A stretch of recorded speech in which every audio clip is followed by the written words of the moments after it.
¿Le estoy compartiendo pantalla? Ahora sí. Sí.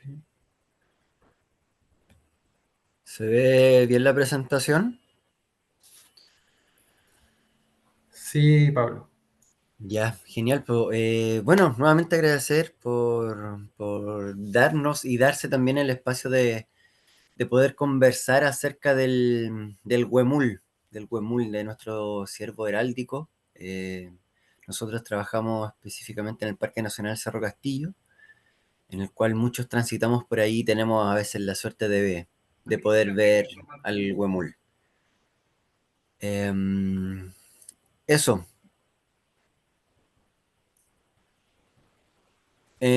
para dar un contexto general, el Parque Nacional Cerro Castillo está ubicado por carretera a 60 kilómetros desde Coyhaique. Sus límites son más o menos entre el lago Elizalde, hacia el este colindamos con Argentina, hacia el sur con parte de la Villa Cerro Castillo y hacia el oeste es, como les dije, a la altura casi del lago Elizalde. En cuanto a los huemules que habitan en todo el parque, gracias a diversos monitoreos que les vamos a ir comentando durante la presentación, eh, tenemos una estimación alrededor de los 118 huemules, quizás redondeemos en 120, en fin, es un número estimativo respecto a nuestra información y monitoreos que realizamos. Y claramente es una especie que está en peligro de extinción. Antes su distribución en Chile era bastante amplia, el día de hoy quedan poblaciones súper aisladas, lo cual ha ido en desmedro de esta especie tan icónica y afortunadamente presente en nuestra región y en nuestro parque nacional. Así que em, eso por ahora. Dieguito. Ok, sí, bueno, vamos a mencionar como algunas de las principales características. Mira, esa imagen, perfecto. Vamos a hacer como un esbozo muy general y después va a haber tiempo para como redondear algunas preguntas. Y lo vamos a siempre ir enfocando un poquito dentro del relato que tour operadores o las personas que visitan el Parque Nacional pueden encontrarse. Esa foto es como lo que está ocurriendo en este momento. Los huemules se encuentran en las invernadas, cambia un poco su estrategia conductual, se agrupan como una forma, ¿no es cierto?, de defensa como grupo. Además, el macho ya no se encuentra en época reproductiva, por lo tanto, tolera la presencia de otros huemules machos. Y como en invierno tenemos nieve, no particularmente este invierno, pero por lo general sí, disminuye la disponibilidad de alimento. Entonces, como hay menos alimento y ellos están menos competitivos, se agrupan, que es muy distinto a la veranada, que no tengo fotos de eso porque precisamente los huemules están mucho más dispersos y toman altura. Algo que es muy importante es de que entre la veranada y la invernada hay un cambio en la altitud en la cual se encuentra el huemul. Durante el invierno descienden, ¿no es cierto?, generalmente como al fondo de los valles, buscando áreas más protegidas, y en verano toman altura. Y toman altura porque justamente estas condiciones de calor, junto con el derretimiento de la nieve, generan praderas inundadas que son muy tiernas, muy ricas, que tienen un gran aporte para ellos. En la siguiente imagen se va a ver justamente qué son estos cambios de estrategia, ¿verdad? Acá hay un huemul del invierno pasado, cuando me va un poquito más, intentando consumir este candelabro chino que se conoce, ¿no es cierto? El nombre común, farolillo, y también cuando ya tenemos como muy pequeños brotes o como el crecimiento que tuvo durante ese verano la lenga, que es un poquito más blando, también lo empiezan a ramonear. Así que eso es como lo que está ocurriendo durante el invierno. Es normal entonces que en invierno sea más susceptible poder ver grupos de huemules y los podamos ver un poquito más cerca de la carretera. Yo analizo de que confluyen dos cosas. El huemul baja en altura, ¿verdad? Y además la carretera austral está trazada justamente no por grandes cumbres ni por grandes pasos montañosos. Tienen que atravesar cordones montañosos como es un poco el cordón montañoso del Cerro Castillo, pero pasa por zonas relativamente más bajas, que es donde ellos también van a confluir en el invierno. En la siguiente imagen también se va a ver otra característica muy representativa del huemul, que es el cambio de las astas. Esto es compartido para toda la familia de los ciervos, ¿ok? Tanto los ciervos nativos como algunos que existen en otros lugares del mundo y que son exóticos en nuestro país, como el ciervo rojo, por ejemplo. Toda esta familia tiene este cambio de las astas, ¿ok? La palabra más adecuada es hablar de astas y no hablar de cuernos, ya que son distintos. El cuerno, como el de la vaca, lo tienen durante toda su vida y es un hueso más. Tiene médula por su interior y los nutrientes van desde el interior hacia el exterior como en cualquier hueso como los que tenemos nosotros. En cambio, las astas no tienen médula. Nosotros dentro del parque tenemos unas muestras en las cuales tenemos unos cortes del asta y se ve que es completamente sólida en su interior. Y en la época de crecimiento, ¿verdad? Que empieza con su caída, que ocurrió ahora durante el mes de julio principalmente, empieza el crecimiento del asta y está recubierta desde afuera por la felpa. La felpa es un tejido súper especializado, muy rico en vasos sanguíneos, y le va entregando la nutrición desde afuera hacia adentro. Estas astas van a ir creciendo durante todo el invierno y se van a ir preparando para la época de verano y otoño, que justamente es la siguiente imagen, en donde ya es una asta madura, ¿verdad? Que no tiene la felpa por fuera y está preparada para su conducta normal, que tiene que ver con la reproducción, obviamente. En la siguiente imagen, por ejemplo, se va a ver que o la ocupó durante todo el verano y el otoño, en lo que vamos a ver a continuación, se caen en el mes de julio y empieza nuevamente su crecimiento. Otra cosa que es muy característica en el huemul es la reproducción, ¿ya? Aquí tenemos una imagen de un macho que estaba muy insistente con esa hembra en la época de otoño. En la época de otoño es justamente la brama del huemul macho. Dos principales características es que las astas están totalmente preparadas para defender su territorio, así como incluso llegar a tener conflictos con otros huemules machos por el territorio. Escasamente pueden ocurrir conflictos que lleguen a ser letales, ¿ya? Pero dentro del parque se conoce por lo menos el registro de dos, en los cuales un macho mató a otro. Las astas son verdaderos como puñales, son totalmente rígidos. Y otra característica que se ve en esta imagen es el aumento de volumen en el cuello, como que vulgarmente se dice como que anda con el cuello ancho. Y esa es una característica del huemul en la época de la brama. En la siguiente imagen se va a ver otro elemento muy característico, que son las glándulas que están debajo del ojo, compartido por la mayoría de los ciervos. Y Pero es una llama, ¿no? Una llama. estas glándulas secretan sustancias que le permiten marcar el territorio. Ellos van a frotar estas glándulas contra los lugares que quieren marcar territorio. En la siguiente imagen se va a ver un video, ahí Pablo te pido si le puedes colocar play, y se va a ver un huemul teniendo este, había que buscarle por ahí, debiese estar, bueno, en caso que no, Quizá No, no clic me derecho. permite. Quizá clic derecho. no, no hay problema. Bueno, no se alcanza a ver muy bien en la parte del... Ah, con el espacio, quizás. No, tampoco. Bueno, no hay problema. Se los relato. El huemul lo que hace es frotar enérgicamente sus astas contra superficies que pueden ser ramas y a veces quedan como con verdaderas coronas de ramas enredadas con sus astas, o también frotan más suavemente su rostro contra árboles más sólidos. Y eso lo hacen de forma muy enérgica. Y cuando nosotros patrullamos, inspeccionamos las zonas del huemul, es posible ver árboles que han sido constantemente frotados por huemules machos. Quizás entre ellos mismos marca un territorio uno, eventualmente podría venir otro, la verdad no lo sé.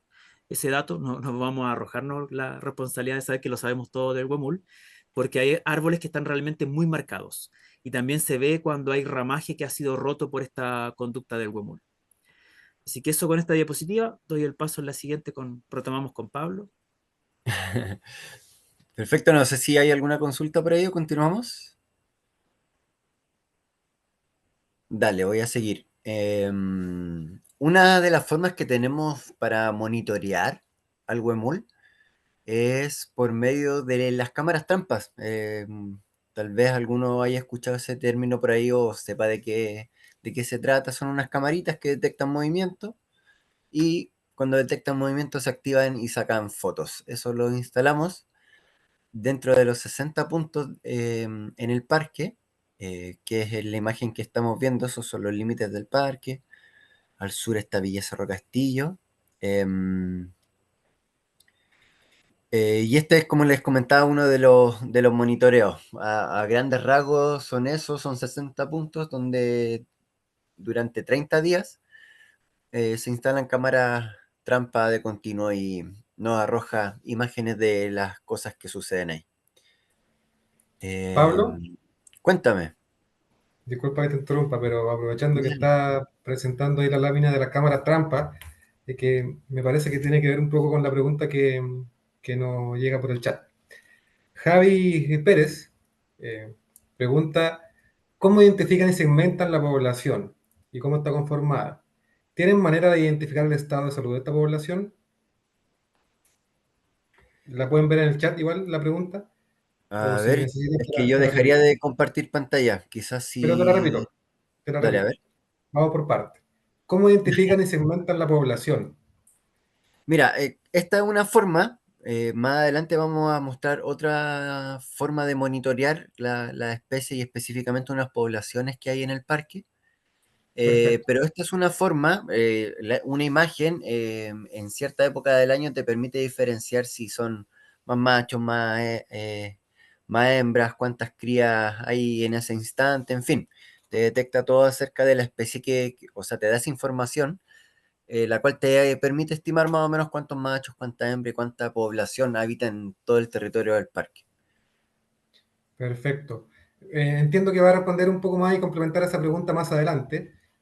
Sin embargo, Sí. hay otra pregunta que tiene que ver con algo que ya comentaron, que creo que lo mencionó Diego, y tiene que ver con la pregunta, la dice Raúl Fuentes. ¿A qué se refieren con la brama? Ah, mira, disculpa que te interrumpa. La chica había dicho algo del estado sanitario de estas especies o algo así. Efectivamente, la primera pregunta que les planteé, bueno, la pregunta se compone con tres eh, Dale, subpreguntas. dale. La última pregunta de Javier era, ¿tienen manera de identificar el estado de salud de esta población? De algunos sí, de alguna población sí, que hemos logrado tomar muestras, monitorearla más seguido, ver cómo se comporta frente a uno u otro patógeno que se han detectado en huemul. Hay varios enfermedades que afectan al huemul. Pero en un ratito más adelante podemos ahondar acerca de las enfermedades y las amenazas sanitarias que tiene el huemul. Tenemos unas diapositivas de eso, así que ahí Perfecto. podemos... Y No lo nos de la alargamos. brama, ahí se lo dejo a Dieguito. Súper, Brahma es como el periodo de celo del huemul. Es el nombre que recibe. Voy a especular algo. Lo más probable es que sea como la forma de traducir desde el inglés, porque la mayoría de los términos obviamente fueron acuñados para los ciervos de América del Norte. Y es el nombre que se ocupa como en general para la época de celo de los ciervos. ¿Y cuándo, quizás lo dijiste, pero cuándo es esa época? Es más marcado en otoño. Esa es como la época. Para nosotros en el parque, igual, a ver, aquí creo que es importante mencionar algo. Eh, como el gradiente altitudinal, ¿no es cierto? Como la distribución del Huemul desde el norte hacia el sur es en América del Sur, ¿no es cierto? Pero el cambio del clima es bastante marcado. eh, Probablemente tenga pequeñas variaciones. Puede que tenga pequeñas variaciones. Este, para nosotros es el mes de mayo. Ese es el mes más marcado.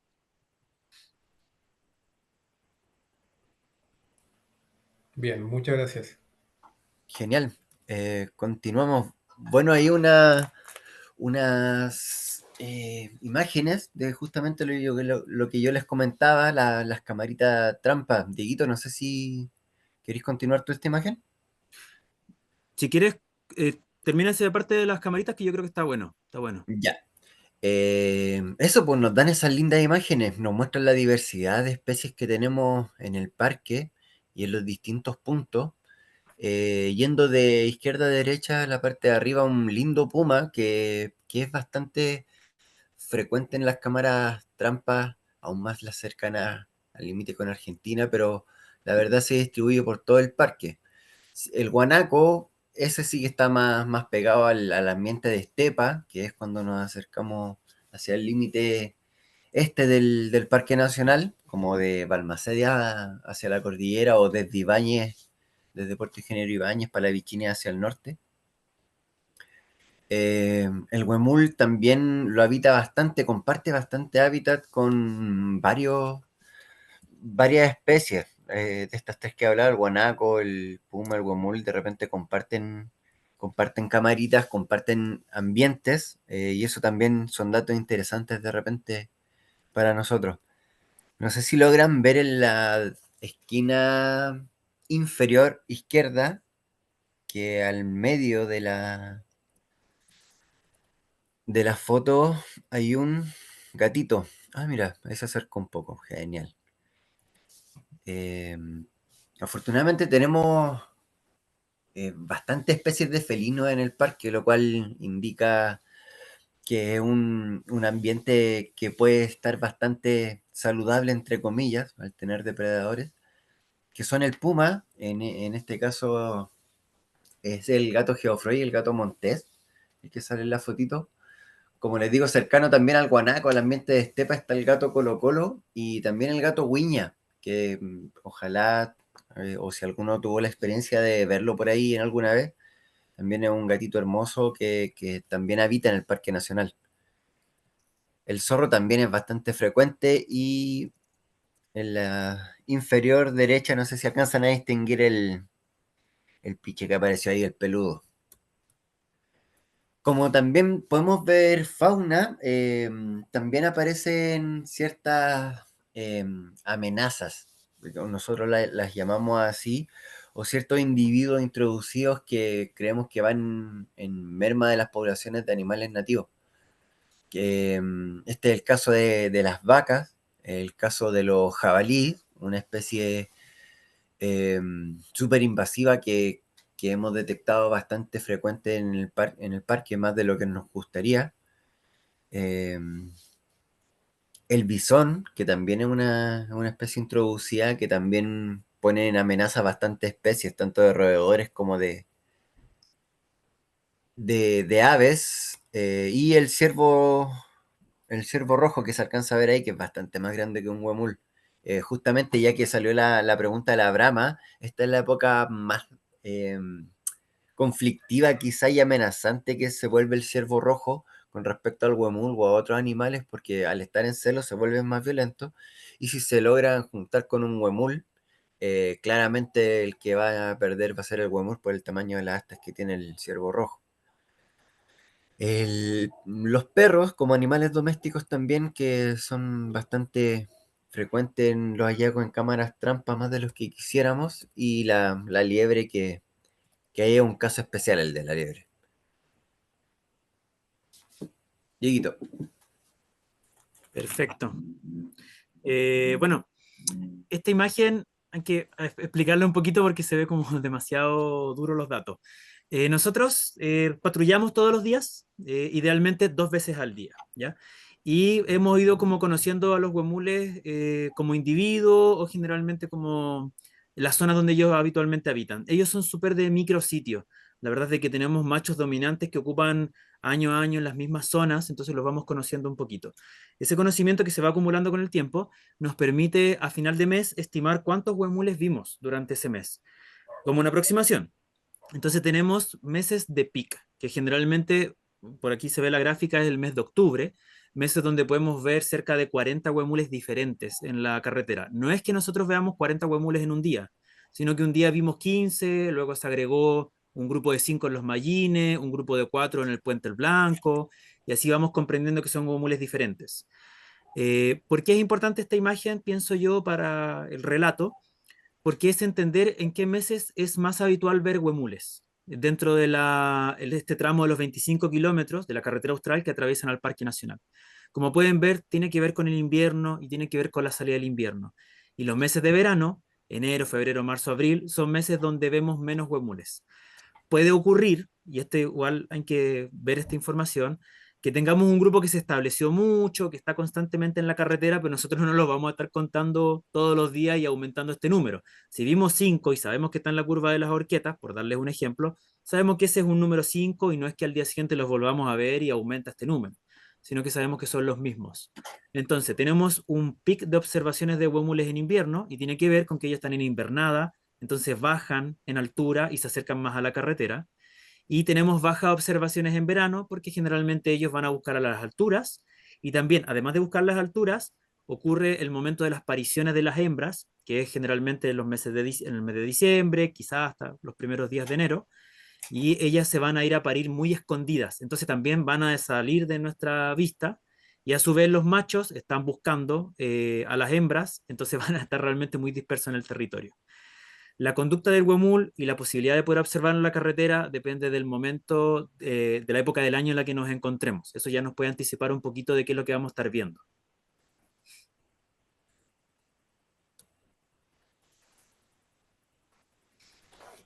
Hay una pregunta aprovechando la pausa. Bueno, Sí, dale. quisiera complementar con un comentario que dejan por chat respondiendo a las preguntas que ya les comenté.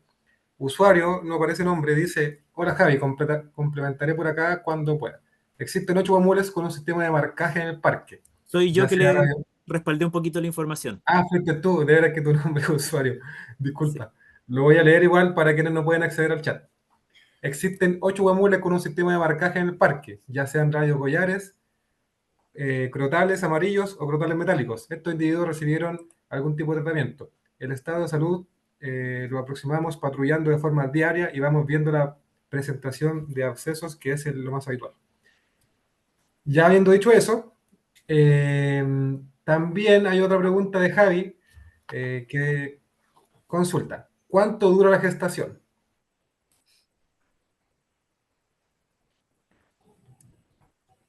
Sí, me voy a adelantar a responderle. Son 7 meses. Generalmente estamos teniendo en ese momento de la brama, que como les contaba es como el pic en el mes de mayo, es donde ocurre la cruza, ¿no es cierto? O sea, como el macho está en celo, cruza con la hembra y vamos a tener las pariciones dependiendo de cuándo fue dentro del mes de mayo o las últimas semanas de abril. Vamos a tener las pariciones durante el mes de diciembre, quizás la primera semana de enero. Eso es lo que generalmente estamos viendo en Castillo. Perfecto. Yo quisiera hacer una pregunta también por mi parte, quizás un poco básica, pero no sé si lo mencionaron. Creo que tú algo indicaste, pero ¿de qué se alimenta principalmente el huemul? ¿Qué árbol, qué arbusto es el más habitual? O por ahí si nos pueden complementar. Sí, mira, si bien es selectivo con lo que come, em, come de bastante diversidad de especies vegetales, desde las lengas, el farolito chino, también se ha adaptado a estas como tipo pastos de praderas que se han ido diseminando por el tema de la ganadería en las pasturas naturales, digamos. Entonces, ahí también comparten bastante de esas especies vegetales. Em, pero comen bastante variado, comen también frutitos como se me fue. Bueno, hasta calafate también, y en épocas invernales hasta probar el pino lo hemos visto, así que eh, Buen dato. te- sí, sí, una vez lo vimos ahí, medio probar el pino, parece que no le gustó mucho, pero al menos le hizo el intento. No sé, Dieguito, si Gracias. quieres complementar un poquito eso, alguna otra especie. Los hongos en otoño. Mira, ¿verdad? Buena, buen datito ahí. Bien. Sí, sí, bastante, los vimos consumiendo bastante hongo. Bueno, esto va a variar, están dependientes de las condiciones de cada otoño, pero este otoño hubo como bastante hongo, la verdad, y perdóname, yo no soy especialista en hongo, no recuerdo el nombre del hongo que estábamos viendo ahí, no era el del pino, era uno nativo, y sí, lo estaban consumiendo bastante. Así Excelente. que Buen es dato. bien variada la alimentación del huemul. Sí, bastante oportunista, ¿no es cierto? O sea, es un rumiante, necesita consumir vegetales que van cambiando radicalmente dentro de las épocas del año, así que se adapta bastante. Un caso que yo lo encuentro como bastante interesante es uno que ocurre en los Mallines. Ahí tenemos un arroyo, una vertiente que mantiene agua fluyendo todo el invierno independiente de las bajas temperaturas. Y bueno, esa es una pradera inundada. Y hay vegetación que se mantiene dentro del agua. Uno podría pensar que son malas condiciones para un invierno, para un huemul. Ese lugar es bastante alto, 1200 metros de altura, temperaturas muy bajas, menos disponibilidad de alimentos, pero en ese arroyo, como se mantiene corriendo todo el año, tiene presencia de vegetación dentro del arroyo, y hemos visto al huemul con las patitas adentro metido y buscando justamente esta vegetación que se mantiene tierna durante el invierno. Y luego vuelven a subir a la laderita ahí en el sector de los Mallines. Como ustedes bien saben, hay bastante presencia de huemules en los Mallines, salvo este año, tuvimos el ataque de perros en el mes de diciembre, mataron a una huemula y ahora ya hemos tenido nuevos registros de huemules en la zona. Así que este invierno en particular se vio bastante poco el huemul en esa zona. Hay hartas preguntas en el chat, Pablo. Efectivamente. Dale. Voy a ir, antes de que entren en materia de amenazas y esta parte triste, vamos Claro, a... no, eso va a pasar rapidito, no te preocupes. No, hay que hacer conciencia, démosle nomás. Bien, Ya, cuéntanos, a ver, unas hay aquí preguntitas. una pregunta de Easy. ¿Se ha visto un descenso del huemul estos 2 últimos años en la región, en Castillo, en la región? Ya, mira, yo voy con esa, así como disminución sustancial, o sea, la percibimos por el tema de que aparece menos cámaras trampa, y ya llevamos varios años monitoreándolo de distintas formas. Y sí, se ve una disminución y la vemos tan tangible como eso, como lo que acaba de comentar mi colega Diego.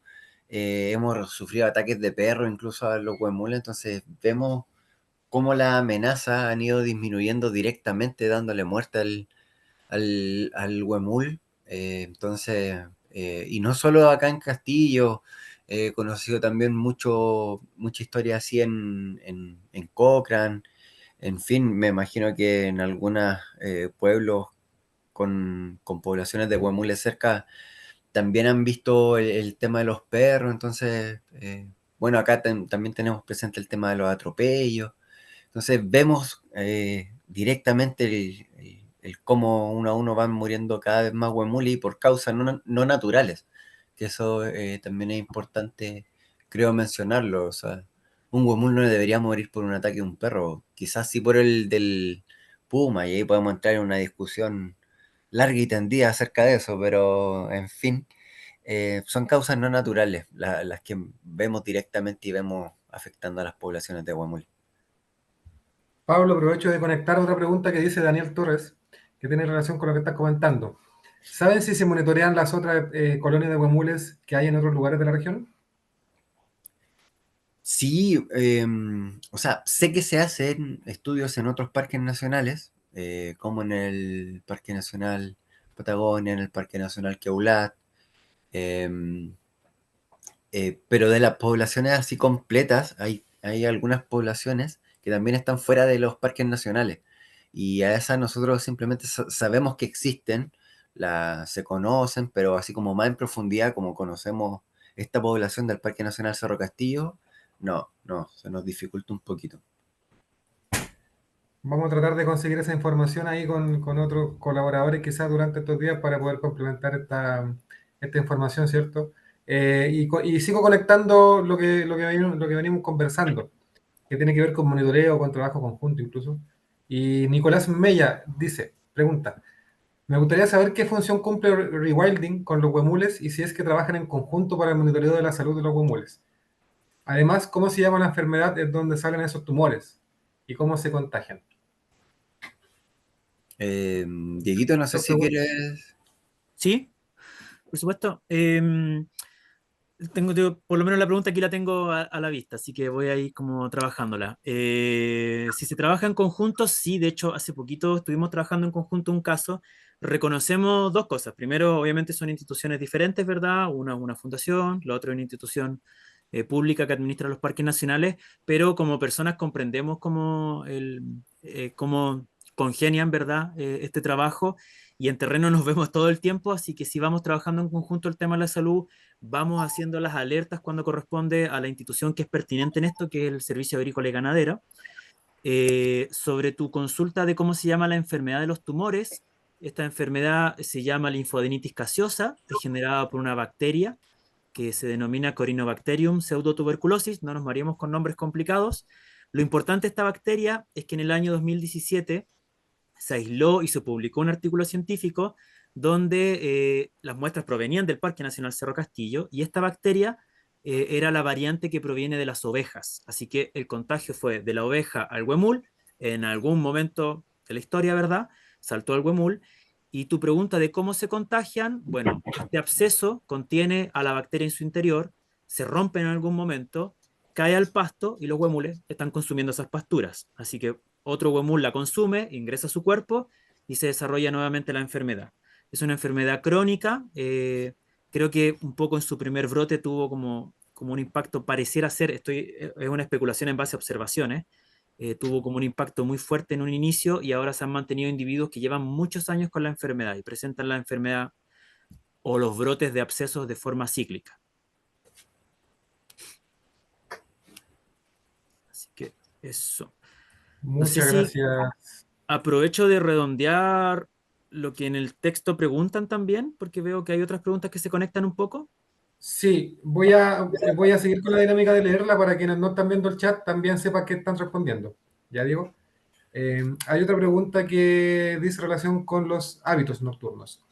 Hola, pregunta de Álvaro. Hola, ¿cuáles son los hábitos nocturnos de las familias de huemules, sobre todo las que habitan a un costado de la carretera austral?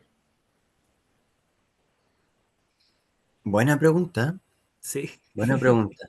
Nada, pues se van a carretear con los visitantes. Em, pucha, en la noche no los vemos y no los vamos a estar quizás alumbrando para nosotros poder verlos. Yo creo que cambiaríamos un poquito su rutina quizás. ¿Qué te puedo decir acerca de esa pregunta? Es como, no sé, lo hemos visto de noche apareciendo las cámaras trampas. No sé, yo recuerdo revisando fotos, una de noche la habré visto, no sé, a las 11 de la noche y en la madrugada, no sé, 6, pero así de noche que se active más de noche, no, no, pero sí, sí, em, caminan, Perdón, caminan, se ven. perdón, y los atropellos que se han generado han sido, históricamente han sido de día, por ejemplo. Sí, sí, Bien. sí, creo que uno fue de noche, mira, me atrevería a decir que el último, ¿no, Diego? No sé si me podéis corroborar ese datito. Pucha, el último eran unos restos de huesos que habían en el sector de Boca León.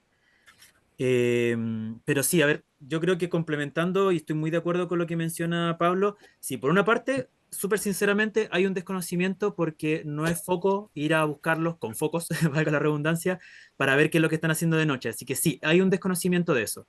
Sí tenemos la herramienta de las cámaras trampas, que como bien menciona Pablo, están registrando las 24 horas del día, y la enorme mayoría de las fotografías de los huemules desplazándose o haciendo sus actividades son de día con luz de día. Así que las cámaras trampas yo creo que en este momento nos permiten aproximar de que su actividad diaria está concentrada en el día y en la noche no. Sí también complementaría con que la mayoría de los animales que son presa no tienen estas conductas de sueño largo, no quiero decirlo de alguna forma. Los animales que son depredadores generalmente tienen ciclos de sueño mucho más largos y los animales presas tienen ciclos de sueño mucho más cortos, mucho más vigía. Son animales que probablemente están echados, ¿no es cierto? Descansando, rumiando, pero generalmente están muchas más horas despiertos. Así que yo creo que eso es lo que podría en este momento complementar de los hábitos de nocturnos. Gracias, Pablo y Diego. Voy con otra pregunta, aprovechando para ir avanzando porque hay varias más. ¿Existen especies invasoras de flora que afecten la alimentación normal del huemul? Mm. Em, Mira, a ver, se ha hablado de estos chochos. Soy un poco lerdo para el tema de especies de vegetales, pero los chochos se creía que en algún momento podían hacer algo, pero no, la verdad, más bien compiten con las especies nativas, al igual que por ejemplo la rosa mosqueta. Son súper invasivas en cuanto a la otra especie herbaria, pero que afecte eso directamente al huemul, yo creo que sería como en menor disponibilidad de alimentos. Eh, pero eso. Sí.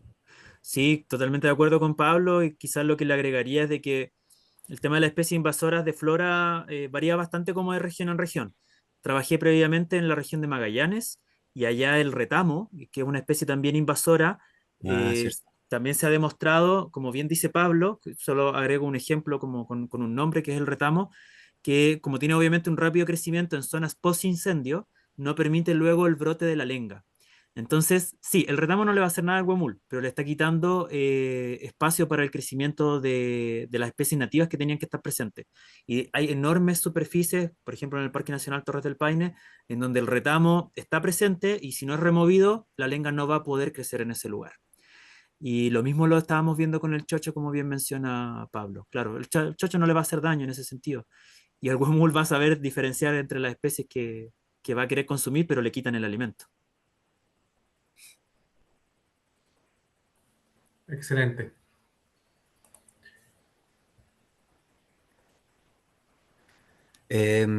Bueno, con respecto a la diapositiva que está, y sí, hemos hablado ya acerca de las amenazas que tiene el huemul. En este caso vamos a hablar de las amenazas de especies invasoras de animales, que vemos un gráfico donde se ven reflejados el huemul, la vaca, el jabalí, el perro doméstico, el caballo y el ciervo rojo. El huemul, en los distintos años que hemos llevado de monitoreo en el parque, ha ido en disminución. Si bien en la línea amarilla hay un pic que fue el 2023, en general va en disminución. Y por ejemplo, el jabalí eh, va en aumento año a año, su distribución en el parque, su rango de ocupación. Eh, entonces, son datos que vamos acumulando y que les vamos dando vueltas que nos van arrojando este tipo de gráficos y interpretaciones.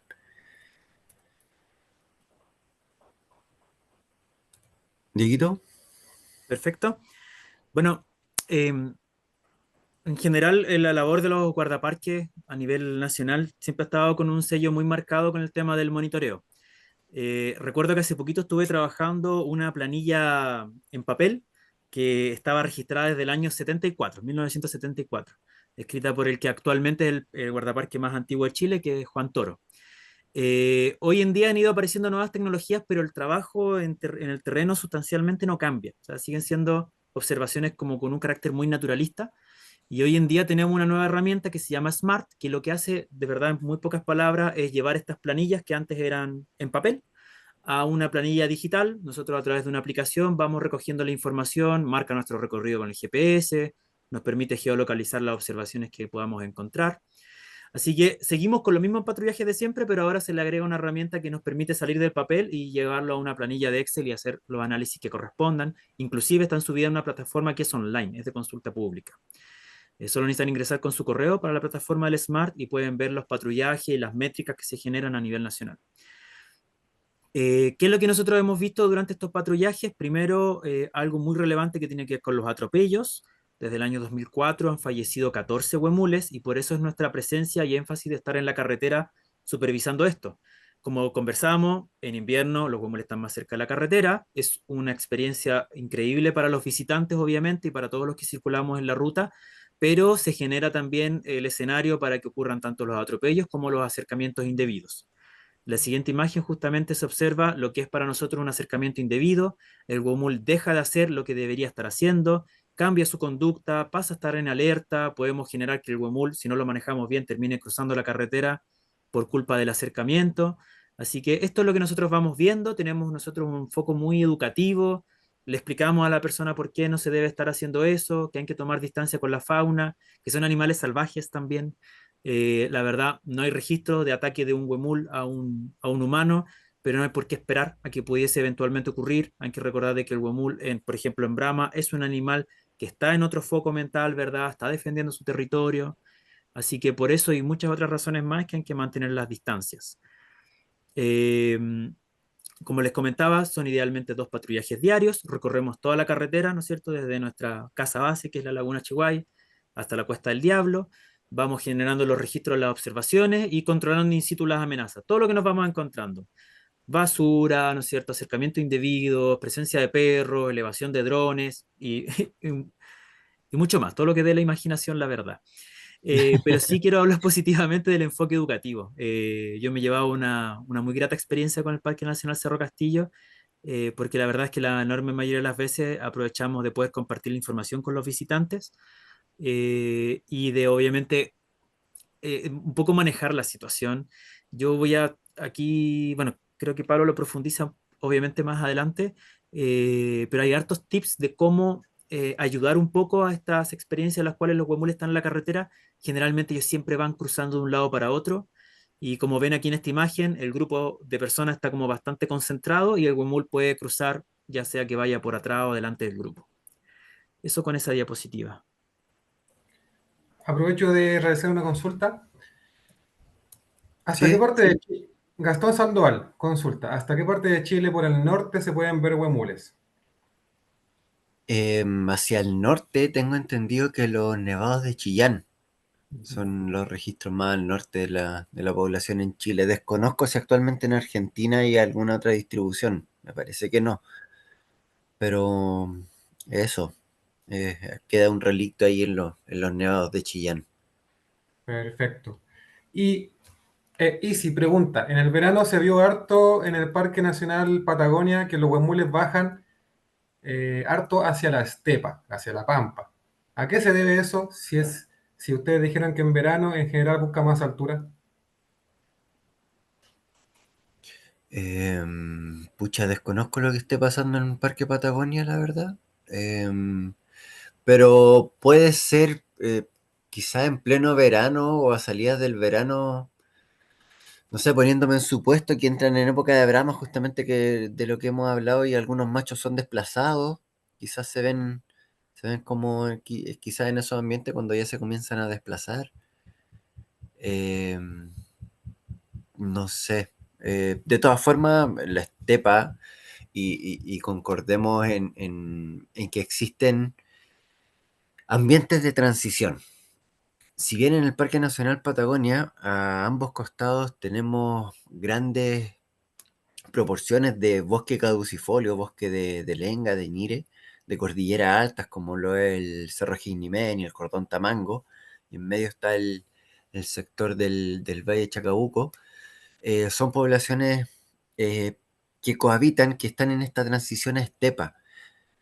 Si bien hay especies estepáricas presentes en este caso en el sector del Valle de Chacabuco, en el Parque Nacional Patagonia, y en Heinimen, y la parte que está pegada a Argentina, el límite con Argentina, muy cerca debe haber un bosque, muy cerca debe haber un río, entonces, me refiero más a los cuerpos de bosque que son un poco el hábitat del huemul. Entonces, ellos transitan, se ven en la estepa, sí, van a querer cruzar de un paño a otro y van a cruzar por ambiente estepárico, sí, sí, lo van a hacer, entonces es un ambiente en el cual ellos también habitan. No sé si contesté un poquito la pregunta. Gracias, Pablo. Solamente ya para que puedan continuar, y ya que comentaron acerca de la enfermedad y el tumor que aparece, ¿cierto?, en las especies, pregunta Gastón Sandoval, ¿existe alguna medicina para controlar este tumor, cierto, que afecta a la lindo... Mejor no lo digo, no, lo noté mal. Dale, mira, primero aclarar que no son tumores. Creo que por ahí podríamos Súper. iniciar esta respuesta. Como dijo Diego, son abscesos, y entendamos el absceso como un encapsulamiento del que hace el cuerpo a algo infeccioso, a una bacteria. Le hace una cápsula por dentro, y mientras la bacteria se está reproduciendo dentro, el cuerpo la encapsula. Eso es un absceso. Y claramente va a aumentar de volumen, y en el caso de los huemules, en algunas ocasiones, lo podemos ver hacia afuera. Y también se pueden inflamar los linfonódulos, por eso se llama linfoadenitis. Entonces, hay algunos linfonódulos que están cerca del exterior y los podemos ver, estos abscesos. Pero eso partiendo, para aclarar que no son tumores, son abscesos. Y no se conoce tratamiento efectivo para esa enfermedad, ni en ovejas ni en cabras, y mucho menos en huemules. Si bien hay una vacuna utilizada No, me voy a pegar el carril, no les quiero mentir, pero sé que existe una vacuna que se ocupa en ganado caprino para prevenir un poco la aparición de esta enfermedad en el ganado. No es tan efectiva y tampoco que yo sepa se ha probado alguna vacuna en esta especie en particular que es el huemul. Así que no hay como algo certero y efectivo que podamos comprobar y utilizar, que sea útil a la hora de tratar un huemul, entendiendo que es una especie salvaje, una especie silvestre. Diego, no sé si quieres complementar algo. Sí, complementar de que cuando aparecen estos abscesos y se han hecho los trabajos de hacer las capturas, que estos individuos generalmente quedan marcados, nosotros hacemos primero un manejo que es como de un alivio puntual y tiene que ver con drenar ese absceso, ¿no es cierto? Y resolver, como quien dice, la herida. No es un tratamiento para la enfermedad. Se aplican antibióticos, pero la verdad es que son antibióticos de amplio espectro que son simplemente para controlar la infección que puede generar el mismo drenaje. Es una ayuda en cuanto a que nosotros al sacar ese pus del ambiente, disminuimos en una cuantificación que no tengo la propagación de la enfermedad. Y es eso, o sea, tratamientos en fauna silvestre son cosas que son pioneras para la enfermedad de todos los animales que puedan existir en el mundo en términos silvestres. Poder sacar una vacuna o un medicamento son procesos de estudio súper largos que requieren muchos individuos en distintos niveles de prueba, que es lo que no se hace con la fauna silvestre. Así que es un desafío súper grande. En este momento la enfermedad está presente, sin cura, haciéndose manejos básicamente. Gracias. Chicos, la última pregunta, solo porque era parte de la conversación y para que puedan continuar. En relación a la pregunta de Isi, acerca de si en el Parque Nacional Patagonia bajan a la estepa, quizás esto se pueda dar porque existen amenazas de especies exóticas que los empujan probablemente a esta área de transición que explicaba Pablo. Sí, sí, o sea, también puede ser. También puede ser que por ahí hayan perros eh, que puedan como realizar esa acción allá en el Parque Nacional Patagonia. Y claro, las amenazas siempre están presentes. Los parques nacionales a lo largo de Chile tienen muchas amenazas, como el ganado también. Entonces, puede ser que las amenazas estén empujando un poquito al huemul a este ambiente de transición justamente. Perfecto. Gracias.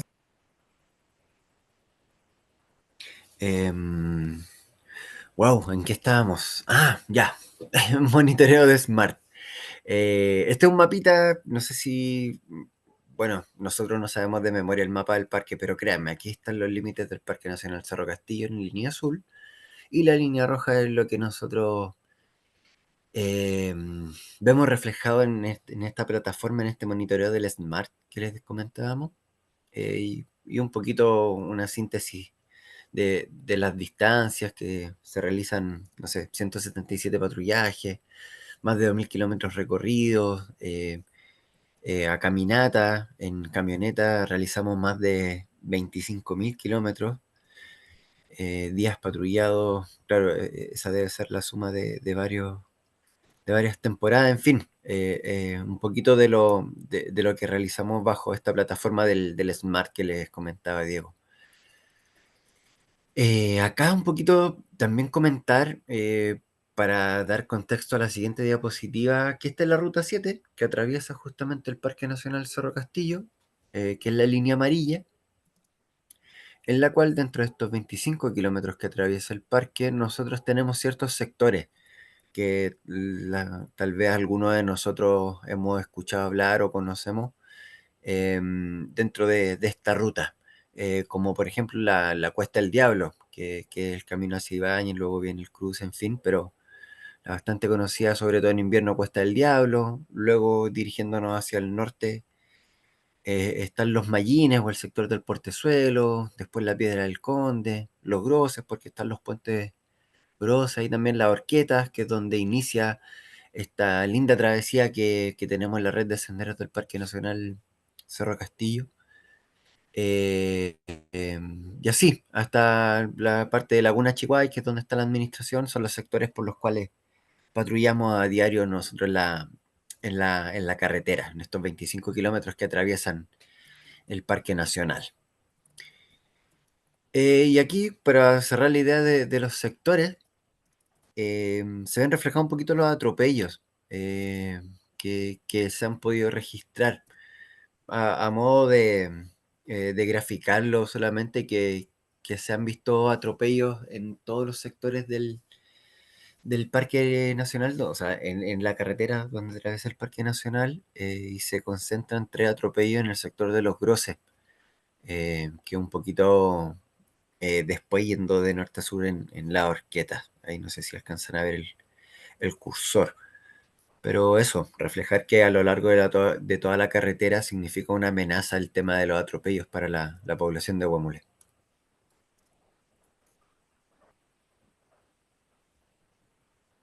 ¿Avanzo con esa? ¿Dale? Sí. También aprovecho de decir ahí, también José, Pablo, que en la medida de que Pablo esté relatando algo, como yo tengo acceso al chat, voy a ir como respondiendo algunas preguntas, quizás nos ayuda a agilizar un poquito los tiempos, a hacerlo un poquito más fluido. Bueno, justamente las causas de mortalidad. No recuerdo, yo mismo hice este gráfico, pero no me acuerdo en este momento cuántos eran los huemules. Creo que eran cerca de 40. Creo que eran cerca de 40 los huemules que se han encontrado muertos en el parque y se les ha podido dar aproximadamente o con más certeza una causa de muerte. Ya, así que esta es como la estadística de todos los huemules que se ha sabido que han muerto dentro del parque. Obviamente no estamos presentes para la muerte de todos los huemules, esto es como la punta del iceberg, ¿ya? Pero esta punta del iceberg la tenemos distribuida de la siguiente forma. Cosas súper importantes para el relato y bueno, para el relato turístico también, pero para el desarrollo del trabajo turístico, que tiene mucho que ver con vehículos dentro de la carretera. El atropello actualmente es la principal causa de muerte no natural del huemul dentro de los registros que existen, son el 38%.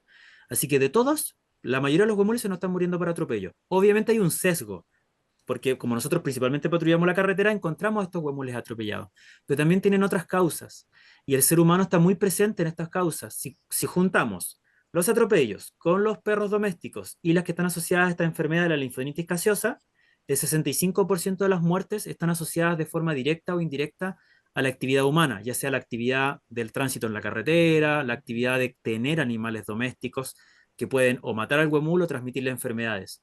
Así que esto es casi como un llamado a la responsabilidad y a la importancia que tiene el ser humano para las causas de muerte actualmente de esta especie, de la que se estima quedan cerca de 1.500 individuos. Así que fallezcan tantos a causa de atropellos es algo importante. Han habido cambios importantes este año, reducción de velocidad en la carretera, velocidad máxima de 60 kilómetros por hora, y este año no hemos tenido ningún atropello. Así que eso es algo positivo, porque desde el año 2004, si no mal recuerdo, en promedio ha sido un huemul por año. Así que por lo menos este año es un dato positivo.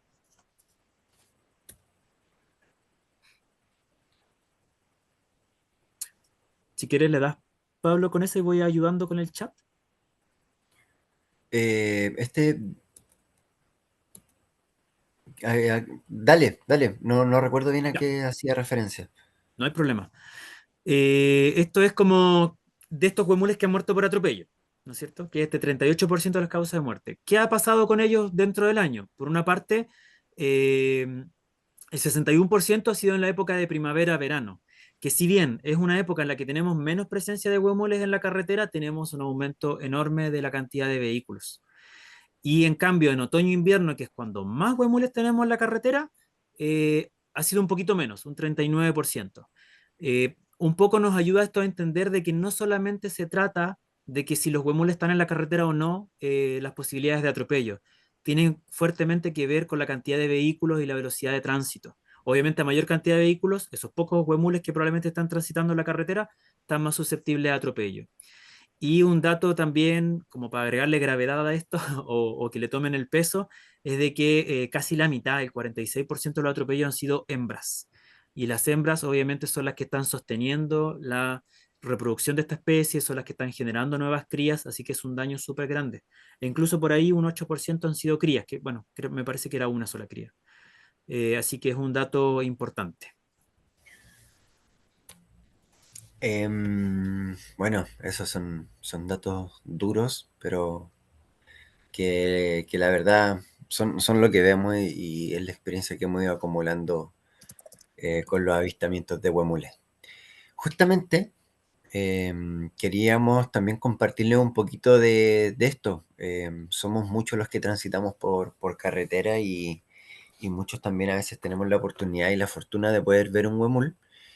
Y más o menos las recomendaciones básicas que nosotros les compartimos a los que transitan y visitantes también del parque, de cómo poder avistar un huemul. Ahí se ve un huemul bien lejitos, créame, en el centro de esa fotografía hay una huemula. Em, y esa es una de las herramientas que puede ser, por ejemplo, el llevar binoculares y afortunadamente nuestras cámaras nos permiten tomar imágenes de relativa distancia, lo cual es la primera recomendación siempre, mantener la distancia, cosa de poder dejar al guamul hacer lo que está haciendo, o comiendo, o desplazándose, o acicalándose, no sé, en fin, y eso también nos va a permitir poder ver al guamul en su estado natural. Entonces siempre es bueno mantener una distancia. Si le vamos a sacar una fotografía, ojalá a más de 50 metros. Eh, Afortunadamente, como les comentaba, la tecnología hoy en día da para tomar fotografías de lejos, así que es una buena recomendación. Otro, otra parte importante, como comentaba Diego, son las buenas prácticas que nosotros los conductores hacemos cuando avistamos a un huemul.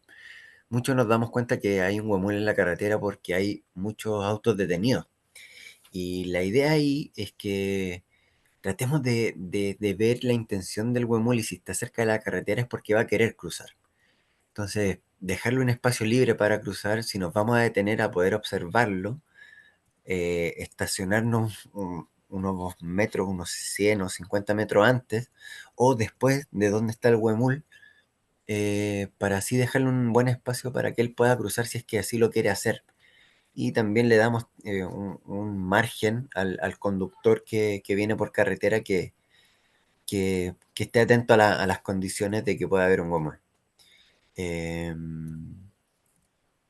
Por ejemplo, eso, o sea, esa fotografía la tomamos a una distancia bastante considerable y se pueden tomar buenas imágenes y poder disfrutar algo muy de distancia. Esas son como un poquito las recomendaciones. Algunas otras especies que podemos disfrutar dentro del Parque Nacional son siempre las aves. La avifauna presente a los costados de la carretera incluso es súper diversa, desde aguiluchos, cóndores, tucúqueres, como tenemos aquí en la fotografía, en la Laguna Verde y en la Laguna Chihuay. Están llegando de nuevo estas especies de patos que llegan a la laguna, como el quetro, el pato jergón, en fin. Podemos ver otros carnívoros como el zorro. Entonces la diversidad en el parque está para disfrutarla, está para compartirla con nuestros visitantes, llevándolo un poquito al tema del turismo. Y es un lindo panorama para dar a conocer, para también la oportunidad de poder proteger y crear conciencia en nuestra especie, en nuestra fauna y también cuidar nuestros parques nacionales, así que más que disponible con respecto a eso. Y no sé si Diego querrá aportar algo más. Sí, como bien mencionaba Pablo, y creo que vale la pena como intentar como reforzarlo, es de que sobre todo los tour operadores se esperaría, yo pienso realmente como opinión personal, que se esperaría que fueran capaces de reconocer qué está haciendo el Gomul o qué es lo que van a hacer. La verdad es de que expresan bastante si están bajando de la ladera cruzando al río, que es como algo que nos pasa todo el tiempo, o vienen del río de vuelta a la ladera. Y creo que fomentando obviamente una correcta observación de los huemules, algo muy bueno es detenerse después o antes. Lo que más nos ocurre es de que cruzó, no sé, pues, dos huemules, nos quedaron en la orilla otros cuatro o cinco, y los vehículos se empiezan a detener en línea. Y nosotros consideramos que esa es una situación que por una parte interviene mucho al huemul, le corta el tránsito, pero además nos genera situaciones donde sus movimientos pueden ser un poco más erráticos, a veces nos vemos incluso obligados a un poco arrearlos, en buen sentido, ¿no es cierto?, rodearlos, hacer que terminen de cruzar porque ellos ya realmente estaban terminando de consumir agua, que es como algo que puede pasar muchas veces, y subiendo a la ladera. Así que yo creo que realmente eso, intentar no generar una línea de vehículos que corte el tránsito, creo que puede ser algo muy bueno. Eso es lo que en este momento no está pasando mucho en la horqueta. Hay un grupo grande, hay 10 generalmente, están todos como rodeados por un macho más dominante, y estos están cruzando bastante la carretera en estos días. Y eso es lo que más nos pasa, que les cortan el tránsito. Tremendo dato, Diego. La verdad que como uno como usuario o conductor o habitante no se imagina esa dinámica que se da al cortar el camino con una línea de autos. Ahora que lo mencionan, hace todo el sentido del mundo. Gracias por ese comentario. Yo complementar lo que decía, lo que preguntaba Javier. Quizá la segunda parte de su consulta también tiene que ver con el trabajo relativo a lo que hacen las instituciones públicas, en este caso Cernatur, encargado de la promoción y divulgación del turismo, en colaboración con otras instituciones. Justamente esta charla, estas instancias son espacios para dar a conocer, generar conciencia y aportar al relato del turismo, incluso llegando no solamente a guías, Javier y todas las personas presentes. Yo creo que es importante para fortalecer el relato y la conciencia de esta especie es que no solamente los guías y los prestadores de servicios manejen información y sean conscientes con el cuidado de la especie, sino que los conductores, los choferes de los transfer, de los transportes de pasajeros, la gente en sus alojamientos, sus restaurantes, eh, tengan esta información para poder traspasarla a los turistas y que no solamente sea capaz un guía de hacerlo, que generalmente es a quien se carga más el dato, el estudio del patrimonio natural, sino que también toda la población de la región pueda manejar la información de esta especie para poder traspasarla y entregarla de manera parejita, unificada, y ahí poco a poco vamos generando conciencia, cultura y divulgación correcta de esta especie y todas las otras especies de flora y fauna que son icónicas de la región. Así que yo creo que es tarea de la institucionalidad pública y también de los particulares mismos como entes en contacto con turistas y con la especie en general.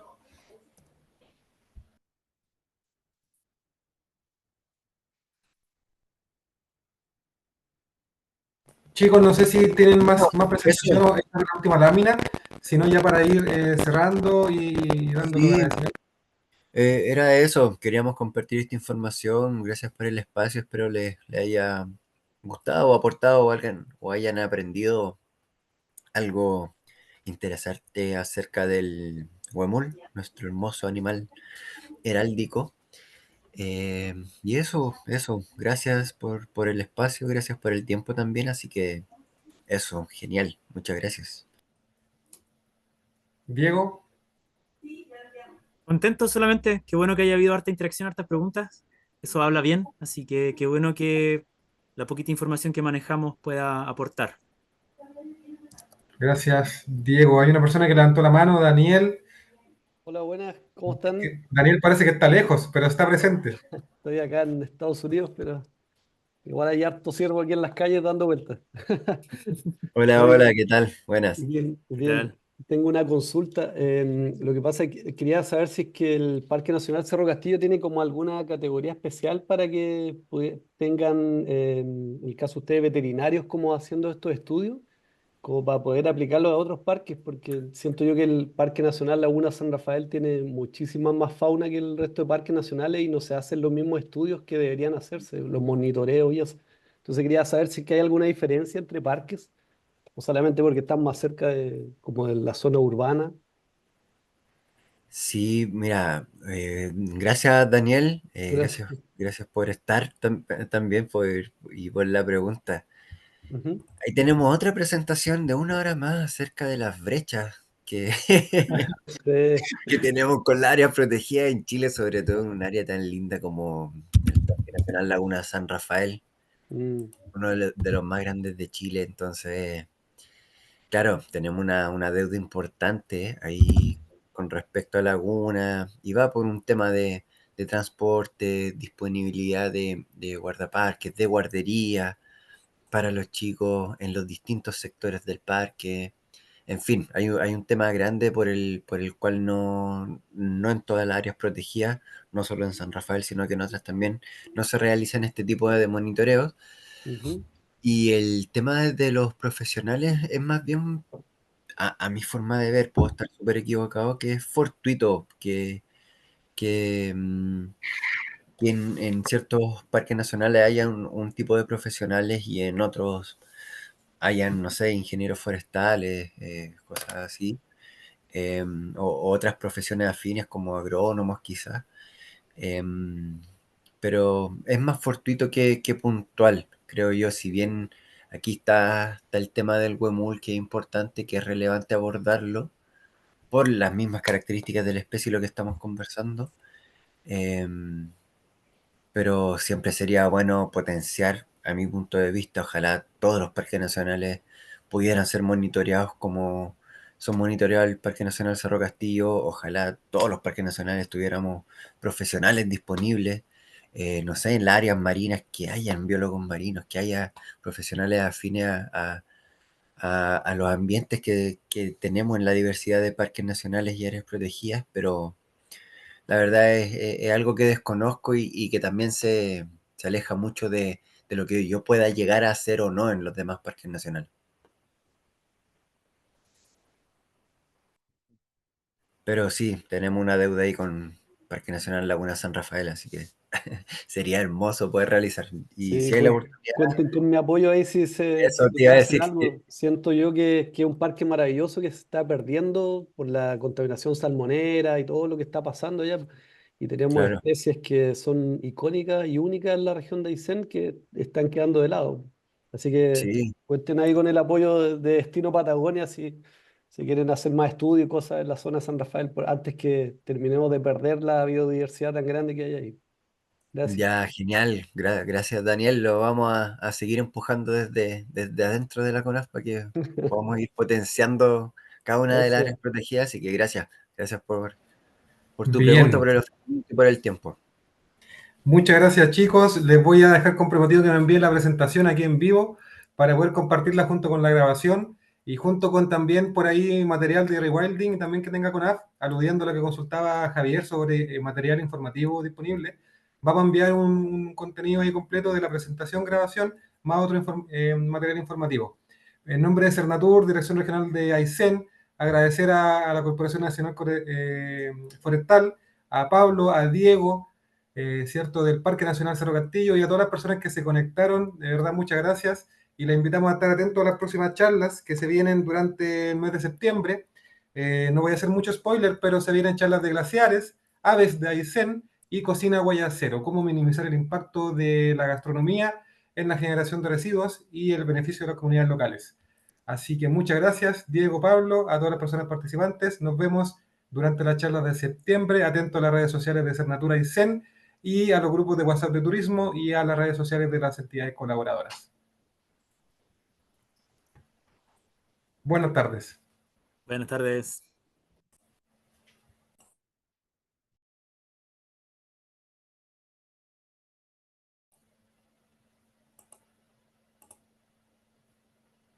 ¿Cómo estuvo la